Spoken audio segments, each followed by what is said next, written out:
কাকু আজকে দেখে নাও তুমি কতটা স্পোকেন ইংলিশ শিখতে পেরেছো। আমার কাছে একটি কুকুর ছিল আর আমার কাছে একটি কুকুর আছে, এই সিম্পল ইংরেজিটা আমাকে বলে দেখাও। এইগুলো বলতে গেলে আমরা সিম্পল হ্যাভ ব্যবহার করব। হ্যাভ মানে হচ্ছে আছে, আর হ্যাভের থার্ড ফর্ম হচ্ছে হ্যাড। হ্যাড মানে ছিল। তাহলে আমার কাছে কিছু আছে বলতে গেলে হ্যাভ ব্যবহার করব, আমার কাছে কিছু ছিল বলতে গেলে হ্যাড ব্যবহার করব। যদি বলি আমার কাছে একটা মাইক আছে, আই হ্যাভ এ মাইক।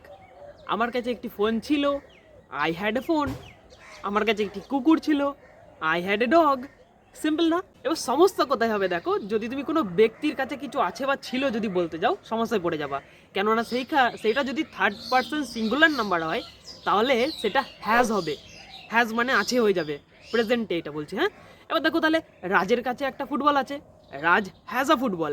কিন্তু আমার কাছে একটি ফুটবল আছে, আই হ্যাভ আ ফুটবল। রাজের কাছে একটি ফুটবল ছিল, রাজ হ্যাড আ ফুটবল। আমার কাছে একটি ফুটবল ছিল, আই হ্যাড আ ফুটবল। আমাদের কাছে একটি ফোন আছে, উই হ্যাভ এ ফোন। আমাদের কাছে একটি ফোন ছিল, উই হ্যাড আ ফোন।